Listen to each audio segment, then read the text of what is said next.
आज हम लोग को देखना है परमाणु संरचना का वस्तुनिष्ठ प्रश्न। वस्तुनिष्ठ मतलब ऑब्जेक्टिव है। इसमें 4 विकल्प दिए रहते हैं, लेकिन जहां जरूरत है वहीं पर विकल्प लिखे हैं, जहां जरूरत नहीं है वहां विकल्प लिखने की आवश्यकता नहीं है। सबसे पहला क्वेश्चन है, कैथोड किरणों में क्या उपस्थित रहता है? कैथोड किरण में हम बताए थे आपको कि कैथोड किरण निगेटिवली चार्ज्ड होता है और इसमें कुछ छोटे छोटे परमाणु मौजूद होते हैं, छोटे छोटे पार्टिकल्स मौजूद होते हैं, जिसे जे थॉमसन ने क्या कहा था, नाम क्या दिया था? इलेक्ट्रॉन। इसका आंसर क्या होगा? इलेक्ट्रॉन। कैथोड किरणों में क्या उपस्थित रहते हैं?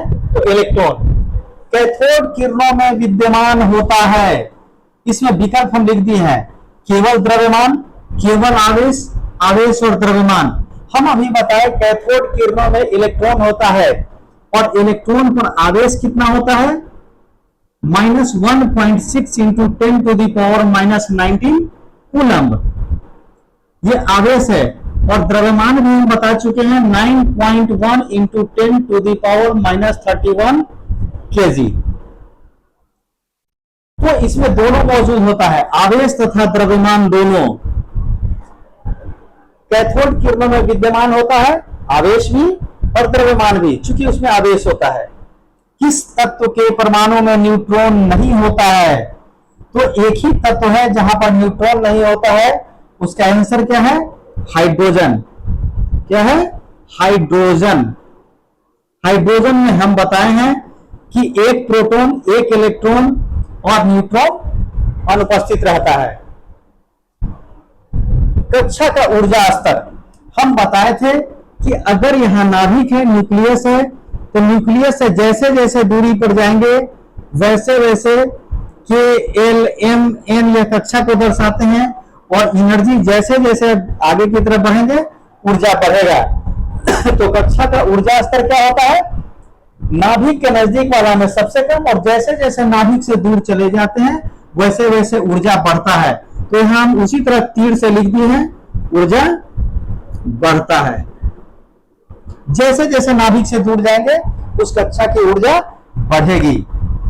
एक कक्षा में इलेक्ट्रॉन की अधिकतम संख्या क्या होगी? हम आपको बताए थे किसी कक्षा में इलेक्ट्रॉन की संख्या अगर निकालना है तो उसके लिए एक सूत्र है 2n²। यही इसका आंसर है। और n क्या है? नंबर ऑफ ऑर्बिट है कक्षा। पहली कक्षा में होगा तो n बराबर 1, दूसरी कक्षा में होगा तो n बराबर 2, तीसरी कक्षा में होगा तो n बराबर 3। इसी तरह n का वैल्यू पुट करके आप निकाल लेंगे। छठा क्वेश्चन है, C14 कार्बन 14 के एक परमाणु में मूलभूत कणों की कुल संख्या। इसको ध्यान रखेंगे, मूलभूत कणों की कुल संख्या मतलब हमें निकालना है इलेक्ट्रॉन, हमें निकालना है प्रोटॉन और न्यूट्रॉन। तो यहां परमाणु संख्या कितना दिया गया है? 6। इसका अर्थ है प्रोटॉन कितना है? 6। इलेक्ट्रॉन कितना है? तो इलेक्ट्रॉन भी होगा 6, क्योंकि इस पर कोई प्लस या माइनस चार्ज नहीं है। तो प्रोटॉन की संख्या के बराबर ही क्या होता है? इलेक्ट्रॉन की संख्या। और न्यूट्रॉन की संख्या बताए थे, द्रव्यमान संख्या में से परमाणु संख्या को क्या करना है? घटा लेना है। तो न्यूट्रॉन क्या हो गया? 14 में से 6 गया 8। और अगर आप पूछ रहा है कि मूलभूत कणों की कुल संख्या, तो 6, 6, 12, 8, 20। आंसर क्या हो जाएगा? 20। अल्फा कण किसके समान होता है? तो अल्फा कण हम बताए हैं कि यह हीलियम नाभिक होता है। हीलियम का जो वाह्यतम कक्षा में इलेक्ट्रॉन है, अगर उस इलेक्ट्रॉन को निकाल देते हैं तो सिर्फ नाभिक बच जाता है, और इसी को क्या कहते हैं? अल्फा कण कहते हैं। वाह्यतम कक्षा में इलेक्ट्रॉनों की संख्या समान, वाह्यतम कक्षा में इलेक्ट्रॉनों की समान संख्या वाला युग्म, मतलब आपको यह देखना है कि किस जो जोड़ा बताया गया है, किस जोड़ा में इलेक्ट्रॉन की संख्या समान होगा। तो ये क्या है? Chlorine and bromine. इसका आंसर क्या होगा? क्लोरीन और ब्रोमीन होगा। यह 7वें ग्रुप से आता है और दोनों में संयोजी इलेक्ट्रॉन की संख्या 7 है। यहां कैल्शियम में 2 है, यहां क्लोरीन में 7 है। अगर संयोजी इलेक्ट्रॉन की संख्या देखेंगे तो कैल्शियम में 2 है, क्लोरीन में 7 है, तो यह नहीं हो गया। सोडियम में संयोजी इलेक्ट्रॉन की संख्या 1 है, क्लोरीन में 7 है, तो ये भी नहीं होगा। नाइट्रोजन में 5 है और ऑक्सीजन में 6 है, तो ये भी नहीं होगा। ये क्या होगा, हेलोजन ग्रुप है, क्लोरीन और ब्रोमीन, तो आंसर क्या होगा, क। इसे नोट डाउन कर लें। अब 9वां नंबर जो क्वेश्चन है वह कहता है कि एक परमाणु पर कुल आवेश -1 है। अगर कहा कि कोई परमाणु, 9 नंबर, इसको समझने वाली बात है, कोई परमाणु X है, इस पर आवेश कितना है, -1। इसमें इलेक्ट्रॉन तथा न्यूट्रॉन की संख्या, इलेक्ट्रॉन की संख्या बता रहा है कितना, 18, और न्यूट्रॉन की संख्या बता रहा है 20। तो कह रहा है इसका द्रव्यमान संख्या क्या होगा। हमको निकालना क्या है, हमको निकालना है A बराबर P + N। तो जरा गौर से देखिए, हम बताए थे कि अगर किसी तत्व पर एक माइनस चार्ज है, इसका मतलब है कि जितना प्रोटॉन का संख्या होगा उससे एक इलेक्ट्रॉन ज्यादा होगा। अगर कोई तत्व नॉर्मल स्थिति में रहता है, उदासीन होता है, तो जितना प्रोटॉन होता है उतना ही इलेक्ट्रॉन होता है। अगर उस पर प्लस चार्ज होता है, इसका मतलब एक इलेक्ट्रॉन निकल चुका है, और अगर उस पर एक माइनस चार्ज है तो एक इलेक्ट्रॉन बाहर से आ गया है। तो प्रोटॉन का संख्या यहाँ 18 अगर इलेक्ट्रॉन है तो प्रोटॉन कितना होना चाहिए, 17 होना चाहिए, तभी तो जाकर 17 में से एक बढ़ेगा तो 18 होगा। और P + N, अब P कितना है, 17, और न्यूट्रॉन कितना है, 20, तो आंसर क्या हो जाएगा, 37। तो क्वेश्चन था एक परमाणु पर कुल आवेश -1 है, इसमें 18 इलेक्ट्रॉन तथा 20 न्यूट्रॉन है, तो द्रव्यमान संख्या क्या होगा। इसी ए को क्या कहते हैं, द्रव्यमान संख्या कहते हैं। तो द्रव्यमान संख्या निकल गया। ये क्वेश्चन आपके बुक में है, अपना किताब निकालिएगा, टेक्स्ट बुक, उसी से काम हो जाएगा। 10वां है, एक द्विधनात्मक आयन M का इलेक्ट्रॉनिक विन्यास। 10वां नंबर कहता है एक तत्व है M जिस पर द्विधनात्मक मतलब 2 धन आयन है, मतलब 2 प्लस चार्ज है। इसका इलेक्ट्रॉनिक विन्यास कितना है, इलेक्ट्रॉनिक कॉन्फ़िगरेशन 2, 8, 4, मतलब पहली कक्षा में 2 इलेक्ट्रॉन, दूसरी कक्षा में 8 इलेक्ट्रॉन, तीसरी कक्षा में 4 इलेक्ट्रॉन। तो इसमें इलेक्ट्रॉन की संख्या कितना हो गया, 8, 2, 10, 4, 14 इलेक्ट्रॉन हो गया। इलेक्ट्रॉन कितने हैं, 14 है, लेकिन द्विधनात्मक है, इसमें से 2 इलेक्ट्रॉन निकला हुआ है तब 14 है। तो प्रोटॉन कितना होना चाहिए, प्रोटॉन होना चाहिए 16। प्रोटॉन और इलेक्ट्रॉन का संख्या दोनों बराबर होता है। प्रोटॉन 16 है तो इलेक्ट्रॉन भी 16 होना चाहिए था, लेकिन 2 इलेक्ट्रॉन निकल गया। तो बताइए यह कौन सा परमाणु है, कौन सा तत्व है।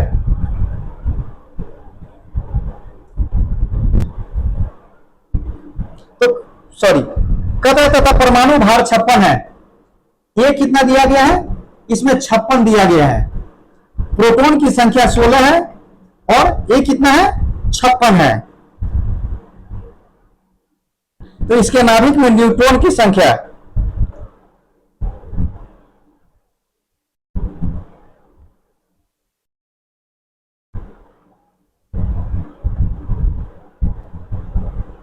सॉरी यहां 14 है। 8, 2, 10, 10, 20, 4, 24। 24 में से 2 निकल गया, ये 26 होना चाहिए था। फिर से इसको समझ लीजिए, कहता है कि कोई तत्व M है, इसमें से 2 इलेक्ट्रॉन निकल चुका है और इसका इलेक्ट्रॉनिक कॉन्फ़िगरेशन जितना इलेक्ट्रॉन मौजूद होता है उतना ही का इलेक्ट्रॉनिक कॉन्फ़िगरेशन करते हैं। तो 2, 8, 10, 10, 20, 4, 24, मतलब तत्व में इलेक्ट्रॉन की संख्या 24 है। प्रोटॉन कितना होना चाहिए, प्रोटॉन जितना प्रोटॉन है उतना ही इलेक्ट्रॉन होना चाहिए, लेकिन 2 इलेक्ट्रॉन निकल गया तो प्रोटॉन 26 है, तभी तो इलेक्ट्रॉन 24 है 2 इलेक्ट्रॉन निकलने के बाद। अब कहता है कि द्रव्यमान संख्या दिया गया है, तो आपको पता है P + N बराबर क्या होता है, A। अब निकालना क्या है, न्यूट्रॉन निकालना है। तो A घटाओ P, ये 56 घटाओ 26 बराबर 30।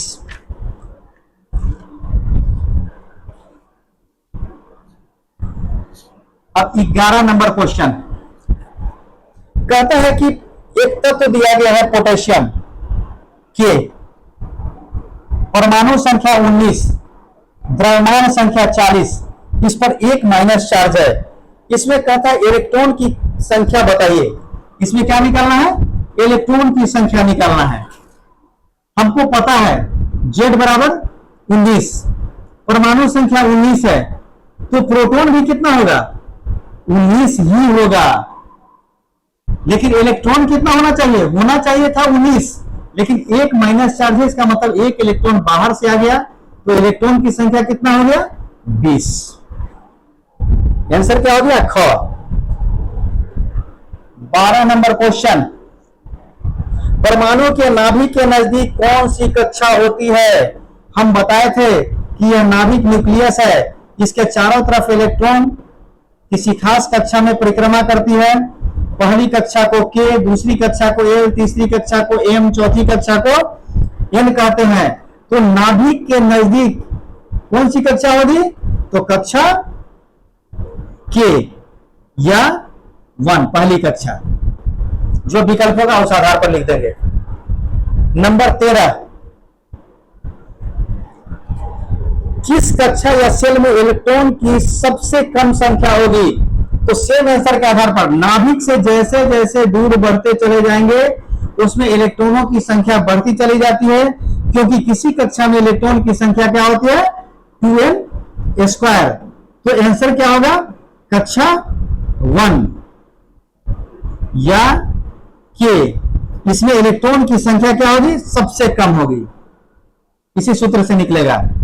नंबर 14, निम्नलिखित तत्वों में किसका इलेक्ट्रॉनिक विन्यास 284 है? इलेक्ट्रॉनिक कॉन्फ़िगरेशन निकालना है। इलेक्ट्रॉनिक विन्यास,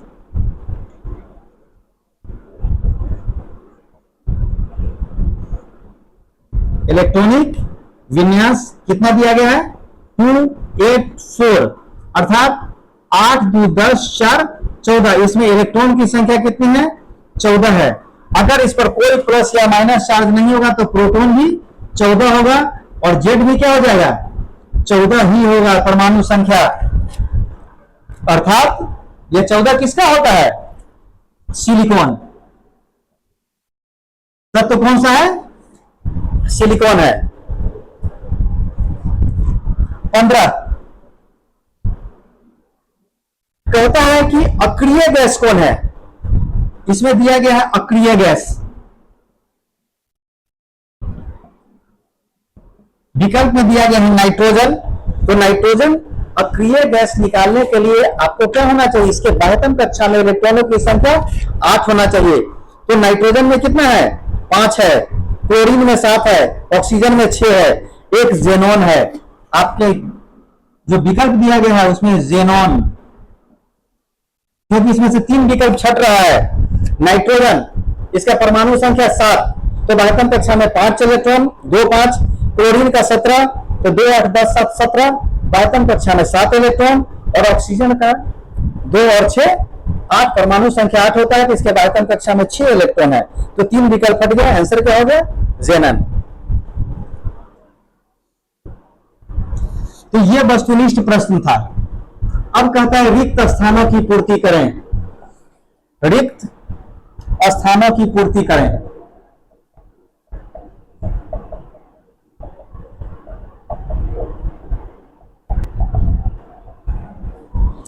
इसमें पहला क्वेश्चन है, परमाणु का नाभिक डैश और डैश के बने होते हैं। परमाणु के नाभिक में क्या होता है? प्रोटॉन तथा न्यूट्रॉन। तो प्रोटॉन दिया हुआ है, रिजल्ट आंसर में क्या हो जाएगा? न्यूट्रॉन। दूसरा, हाइड्रोजन परमाणु को डैश नहीं होता है। तो हम बताए हैं हाइड्रोजन परमाणु में इलेक्ट्रॉन प्रोटॉन होते हैं, न्यूट्रॉन नहीं होते हैं। तो आंसर क्या हो जाएगा? यहां भी न्यूट्रॉन ही होगा। नंबर 3, किसी तत्व का परमाणु संख्या उसके नाभिक में उपस्थित डैश की संख्या के बराबर होता है। हम बताए हैं कि परमाणु संख्या किसके बराबर होता है? प्रोटॉन की संख्या के बराबर होता है। विकल्प क्या हो जाएगा? प्रोटॉन। 4, परमाणु का द्रव्यमान कहां होता है? परमाणु का सारा द्रव्यमान प्रोटॉन और न्यूट्रॉन पर निर्भर करता है, और यह प्रोटॉन और न्यूट्रॉन कहां होता है? नाभिक के अंदर होता है। तो रिजल्ट क्या, आंसर क्या हो जाएगा? नाभिक न्यूक्लियस। नंबर 5, परमाणु के वाहितम कक्षा में इलेक्ट्रॉनों जो इलेक्ट्रॉन मौजूद होते हैं उसे क्या कहते हैं? हम लोग पढ़े थे संयोजी इलेक्ट्रॉन की परिभाषा कि किसी तत्व के वाहितम कक्षा में उपस्थित इलेक्ट्रॉनों की संख्या संयोजी इलेक्ट्रॉन कहलाता है। तो आंसर क्या हो जाएगा? संयोजी इलेक्ट्रॉन।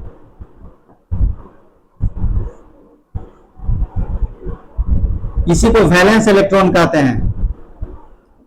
नंबर 6, डैश परमाणु के ऊर्जा कक्षों में उपस्थित रहता है। यह नाभिक है, नाभिक के चारों ओर यह कक्षा है। इस कक्षा में क्या मौजूद होता है? इलेक्ट्रॉन मौजूद होता है। क्या होगा आंसर? इलेक्ट्रॉन। ऊर्जा सेल में क्या मौजूद होता है? इलेक्ट्रॉन मौजूद होता है। 7वां, यह दिया गया है ओ परमाणु संख्या 8, द्रव्यमान संख्या 18 में ऊपर के अंक 18। यह 18 क्या है? 18 को कहते हैं ए, मतलब द्रव्यमान संख्या, द्रव्यमान संख्या, और 8 को क्या कहते हैं? जेड, परमाणु संख्या।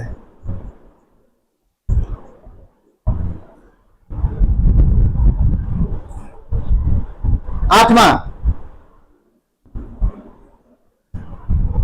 जब सोडियम का परमाणु एक इलेक्ट्रॉन का त्याग करता है तब क्या बनता है? सोडियम, यह सोडियम है, परमाणु संख्या 11, द्रव्यमान संख्या 23। इसमें से एक इलेक्ट्रॉन अगर निकल जाता है तो इस पर प्लस चार्ज हो जाता है, इसलिए इसको क्या कहते हैं? धन आयन या धन आयन। धन आयन का निर्माण करता है। 9वां नंबर, हैलोजन परमाणु में डैश संयोजकता इलेक्ट्रॉन होती है, मतलब संयोजी इलेक्ट्रॉन की संख्या। अगर हैलोजन में बात करेंगे तो वैलेंस इलेक्ट्रॉन कितना होता है? 7 होता है। संयोजी इलेक्ट्रॉन 7 होता है, लेकिन अगर संयोजकता की बात करेंगे तो 8 घटाओ 7 बराबर कितना? 1। तो यहां पर क्या पूछ रहा था? संयोजी इलेक्ट्रॉन की संख्या पूछ रहा था। तो जो भी बताते जा रहे हैं इसे आप सीखते जाइए और पूरा राइट डाउन कीजिए, नोट कीजिए। 10 नंबर क्वेश्चन कहता है एम कक्षा में अधिकतम कितने इलेक्ट्रॉन हो सकते हैं? कौन सी कक्षा है? एम कक्षा। हम लोग जानते हैं पहला को के, दूसरा को ए, तीसरा को एम कहते हैं। 1 2 3 और 2n स्क्वायर के हिसाब से 2 इंटू 3 का स्क्वायर बराबर क्या हो गया? 2 गुना 3 3 9 बराबर कितना? 18 इलेक्ट्रॉन। कितने इलेक्ट्रॉन होंगे एम कक्षा में? तो 18 इलेक्ट्रॉन होंगे। 11 नंबर, उत्कृष्ट गैसों के वाहितम कक्षा में कितने इलेक्ट्रॉन होंगे? मतलब उत्कृष्ट गैस या अक्रिय गैस। अक्रिय गैस में वैलेंस इलेक्ट्रॉन की संख्या कितना होता है? 8। वाहितम कक्षा में 8 इलेक्ट्रॉन होते हैं, इसीलिए वह अक्रिय है। क्योंकि अगर किसी तत्व के वाहितम कक्षा में 8 इलेक्ट्रॉन पूरा हो गया तो उसे रिएक्शन करने की जरूरत नहीं है, क्योंकि मैक्सिमम इलेक्ट्रॉन 8 ही होता है। अब 12 नंबर, धनायन का आकार हमेशा परमाणु के आकार से, ये 12 नंबर है। धनायन जैसे ही धनायन का निर्माण करेगा उसके वाहितम कक्षा से इलेक्ट्रॉन क्या होगा? रिमूव होगा, निकलेगा। एज फॉर एग्जाम्पल, अगर हम सोडियम की बात करें तो सोडियम में 3 कक्षा होता है। अगर सोडियम की बात करें तो परमाणु संख्या 11 है, 2 8 1। अगर इसमें से एक इलेक्ट्रॉन निकल गया तो बनाएगा क्या? Na प्लस, अर्थात ये निकल गया इलेक्ट्रॉन, बाहर हो गया। अब तो 2 ही कक्षा है ना, तो आकार क्या हो गया? जब भी धनायन बनेगा तो आकार क्या होगा? घटेगा, आकार छोटा होगा। और जब ऋणायन बनेगा, मतलब जब उस पर माइनस चार्ज होगा, तो आकार क्या हो जाएगा? पहले से बड़ा हो जाएगा, क्योंकि इलेक्ट्रॉन बाहर से उसमें आएगा, इलेक्ट्रॉन बड़ा होगा। 14 नंबर,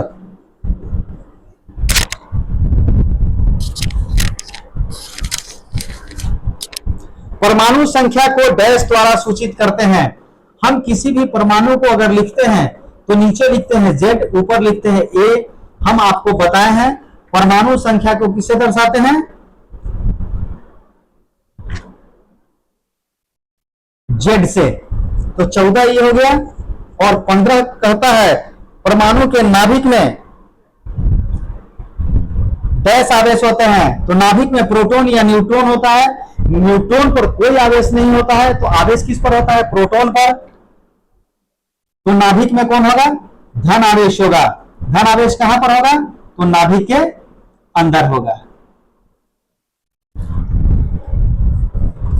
15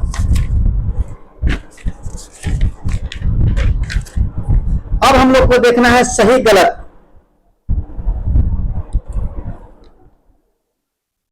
सही गलत। देखिए हम सारा चीज आपको एक एक करके पढ़ाते जा रहे हैं, सिर्फ आपको रिवीजन की जरूरत है। बार बार आप इस वीडियो को देखिए, बार बार इस क्लासेस को रिपीट कीजिए, सारा चीज सही हो जाएगा। पहला क्वेश्चन कहता है डाल्टन के अनुसार परमाणु द्रव्यमान का सूक्ष्मतम अविभाज्य कण है। कहता है परमाणु, डाल्टन ने बताया था परमाणु क्या है? किसी पदार्थ का सबसे छोटा कण है जो अविभाज्य होता है, जिसे और छोटे टुकड़ों में विभाजित नहीं किया जा सकता है। डाल्टन के अनुसार हम लोग परिभाषा ही दिए थे, एटम। परमाणु में क्या होता है? Atom. M is not term is divisible, जिसको और छोटे टुकड़ों में विभाजित नहीं किया जा सकता है। इसका मतलब क्या है? यह सही है। दूसरा, विसर्ग नली प्रयोग से निष्कर्ष निकाला जाता है कि नाभिक में धनावेश होता है। नहीं, विसर्ग नली का जो प्रयोग था जे थॉमसन का, उसमें बताया गया था कि उसमें इलेक्ट्रॉन होता है, और जो गोल्डस्टीन का था उसमें क्या निकाले थे? प्रोटॉन की बात हुई थी। तो यह गलत हो गया, क्योंकि यहां क्या कह रहा है? विसर्ग नली के प्रयोग से निष्कर्ष निकाला जाता है कि नाभिक में धनावेश होता है। नाभिक से कोई मतलब नहीं था इसका। तीसरा, अल्फा कण प्रोटॉन के समान होता है। अल्फा कण प्रोटॉन के समान होता है? नहीं, अल्फा कण किसके तरह होता है? अल्फा कण होता है हीलियम के नाभिक के समान। तो यह गलत है। नंबर 4, एनोड किरण को केनाल किरण कहा जाता है। यह सही है। एनोड किरण का ही दूसरा नाम क्या है? केनाल किरण है। 5वां, सबसे भारी कण इलेक्ट्रॉन, प्रोटॉन और न्यूट्रॉन में कौन होता है? न्यूट्रॉन होता है। यह दिया गया है सबसे भारी कण न्यूट्रॉन है, तो यह क्या है? सही है। नंबर 6, प्रोटॉन इलेक्ट्रॉन से 1838 गुना भारी होता है। हम आपको बताए थे कि जिस समय इलेक्ट्रॉन और प्रोटॉन का तुलना किए थे तो इलेक्ट्रॉन का भार प्रोटॉन की तुलना में 1/1838 गुना क्या है? कम है। अर्थात प्रोटॉन का भार इलेक्ट्रॉन से 1838 गुना ज्यादा है। तो यह विकल्प क्या है? सही है। नंबर 7, परमाणु का केंद्र ऋण आवेशित होता है। परमाणु का केंद्र मतलब क्या होता है? नाभिक ऋण आवेशित होता है? नहीं, नाभिक धन आवेशित होता है। तो यह क्या हो गया? गलत हो गया। नंबर 8, न्यूट्रॉन का आविष्कार चैडविक ने किया था। हम पढ़े थे इलेक्ट्रॉन का आविष्कार जे थॉमसन, प्रोटॉन का आविष्कार गोल्डस्टीन और न्यूट्रॉन का आविष्कार चैडविक। तो जो दिया गया है चैडविक को क्या है? बिल्कुल सही है। नंबर 9, एक कक्षा में इलेक्ट्रॉन की अधिकतम संख्या n² द्वारा बताई जाती है। हम क्या बताए थे? किसी कक्षा में इलेक्ट्रॉनों की मैक्सिमम संख्या, अधिकतम संख्या किसके बराबर होगी? 2n² के बराबर होगी। जबकि यहां क्या कह रहा है? n² के बराबर होगा। 2 नहीं दिया गया है, तो यह क्या हो गया? गलत हो गया। नंबर 10, परमाणु के नाभिक में उपस्थित प्रोटॉन की कुल संख्या को परमाणु संख्या कहते हैं। परमाणु संख्या का परिभाषा ही होता है किसी तत्व के नाभिक में उपस्थित प्रोटॉन की कुल संख्या। तो यह क्या है? सही है। मतलब परमाणु संख्या प्रोटॉन के बराबर होता है। 11 नंबर, द्रव्यमान संख्या प्रोटॉन और इलेक्ट्रॉन की संख्या के योग के बराबर होती है। क्या द्रव्यमान संख्या प्रोटॉन और इलेक्ट्रॉन के योग के बराबर होता है? नहीं, द्रव्यमान संख्या एक किसके बराबर होता है? P प्लस N के बराबर होता है। P प्लस E नहीं होता है। तो यह क्या हो गया? गलत हो गया। यह क्या है? गलत है, चूंकि प्रोटॉन और न्यूट्रॉन के बराबर होता है। यह विकल्प क्या है? गलत। आपके क्वेश्चन में दिया क्या गया है? प्रोटॉन और इलेक्ट्रॉन का योग दिया गया है। नंबर 12, तत्व के समस्थानिकों के नाभिक में न्यूट्रॉन की संख्या समान होती है। समस्थानिक, समस्थानिक मतलब जिसका आवर्त सारणी में स्थान समान हो और आवर्त सारणी को जो सजाया गया है नंबर ऑफ प्रोटॉन के आधार पर, सेम समस्थानिक जिसका स्थान समान हो, अर्थात प्रोटॉन की संख्या यहां समान होना चाहिए। और आपके क्वेश्चन में दे रहा है न्यूट्रॉन की संख्या, तो यह क्या हो गया? गलत। अब 13 नंबर, कार्बन के समस्थानिक C14 का उपयोग कैंसर के उपचार में होता है, क्या यह सही है कि नहीं? C14 का उपयोग कैंसर के उपचार में नहीं होता है। कार्बन 14 का उपयोग होता है किसी भी जीवाश्म के उम्र का पता लगाने में। कार्बन 14 पद्धति से हम लोग क्या करते हैं? पेड़ पौधे और जानवरों के अवशिष्ट के उम्र का पता लगाते हैं। तो यह भी क्या हो गया? गलत हो गया। नंबर 14, समभारित तत्वों के परमाणुओं के नाभिक में प्रोटॉन की संख्या भिन्न भिन्न होती है। समभारित, समभारित मतलब क्या क्या बताए थे? परमाणु संख्या भिन्न भिन्न हो और द्रव्यमान संख्या समान हो। तो यहां कह रहा है कि प्रोटॉन की संख्या भिन्न भिन्न, परमाणु संख्या भिन्न भिन्न है, अर्थात प्रोटॉन की संख्या ऑलरेडी भिन्न भिन्न है। तो यह क्या है? सही है। नंबर 15, परमाणु विद्युतः उदासीन होता है। हम यहां पर धनायन और ऋणायन की बात नहीं कर रहे हैं। अगर सिर्फ परमाणु की चर्चा करेंगे तो परमाणु में जितना प्रोटॉन होता है उतना ही इलेक्ट्रॉन होता है, अर्थात क्या है? वो सही है। यहां पर धनायन और ऋणायन की बात नहीं है। नंबर 16, जिस आयन पर धन आवेश रहता है उसे धनायन कहते हैं। स्वाभाविक चीज है, जिस पर प्लस चार्ज है उसे क्या कहते हैं? धनायन। तो यह भी सही है। नंबर 17, परमाणु और उसके आयन के गुण समान होते हैं। अब जरा गौर से देखिए, हम यहां पर लिखे सोडियम, एज फॉर एग्जाम्पल यह 11 है, 23 है, इस पर कोई प्लस माइनस चार्ज नहीं है।